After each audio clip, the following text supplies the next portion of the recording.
Wara li l-Gvern tal-Labor ċappas ir-reputazzjoni tal-pajjiż mal-erba' tirjieħ tad-dinja b'nuqqas ta' governanza tajba fl-aħħar 9 snin u b'impunità assoluta mill-kurituri ta' Kastilja, issa Roberta Bela sebaħ għat-tielet ġimgħa tal-kampanja elettorali jattakka lis-sistema bankarja ta' Malta.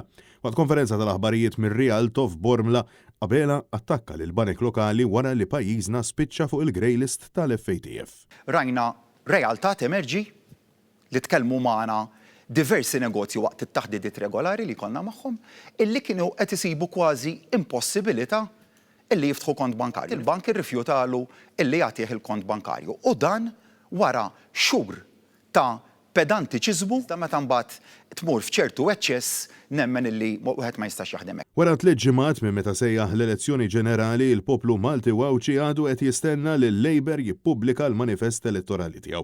Minflok, Roberta Bela kompla jħabbar sensiela ta' wediet uħud minnhom riċiklati oħrajn ikkupjati fosthom Aġenzija Ċentrali għad Due Diligence proposta tal-Partit Nazzjonalista. Inħass il-bżonn li niċċentralizzaw il-proċessi kollha ta' due diligence tal-awtoritajiet u l-entitajiet kollha ġewwa pajjiżna. Sissa, Bela għadu ma konfermax jekk il-manifest elettorali tal-Labor hux se jiġi ippubblikat jew le. Diversi jiem tmaqdar il-programm elettorali tal-Partit Nazzjonalista iżda milli jidher hemm diversi proposti illi oġbuk fost oħrajn 300 euro għoti għal ġenituri illi jieħdu lil uliedhom għal attivitajiet ekstrakurrikolari, iż-żieda fi-children's allowance, iż-żieda fl-istipendji, dak li għandu x'jaqsam mal-IVF, ironikament wara li jettinna illi l-mediċini kienu diġà kollha b'xejn, issa smajna l-proposta tal-Aġenzija Ċentrali ta' Due Diligence għalfejn sejjaħt elezzjoni ġenerali u wara ġimagħtejn għadek ma preżentajtx il-manifest elettorali. Saqsejtni dwar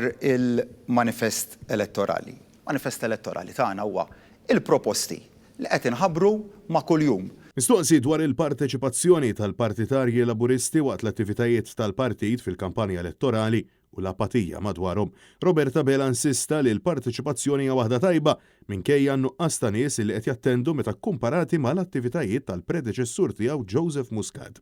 Hawnhekk Bela għażel li jaqbad il-kriżi li hemm fil-vant tal-Ewropa bejn ir-Russja u l-Ukrajna u jagħmilha ballun politiku fejn tax jifhem illi hu il-mexxej ideali tal-pajjiż waqt gwerra. Minkejja li f'nofs pandemija kien bat lil kulħadd il-baħar u qal lill-poplu biex ma jibżax mill-babaw. Intant, il-ġurnalisti staqsuh dwar il-weda ta' tneħħija tal-homework mill-iskejjel wara li l-Unjen tal-Allima deskrivita bħala insult għal professjoni tal-allim. Min banda, il-Partit Nazzjonalista qed jitlob sabiex din tiġi studjata ħalli ma jsir ebda pass populist fil-waqt li Bela għadu ma konsulta maħat. Jekk naslu għal punt fejn il-homework ma jkunx meħtieġ, nemnu li dak ikun il-punt ideali, imma m'hemmx dubju li biex naslu għal hemm iridu mhux biss nikkonsultaw, imma wkoll illi niddialogaw. Intant, NetNews staqsa lil Roberta Bela jekk din il-ġimgħa hux se jkun qiegħed jistieden lill-ġurnalisti f'avvenimenti oħra wara illi fil-jiem li għaddew sejjaħ press call u litteralment ħarab lem bil-ġirja. Lill-medja se tistidinna u jekk se tistidinna ħatieqa fad-domandi xi ġimgħa l-oħra ħrabt.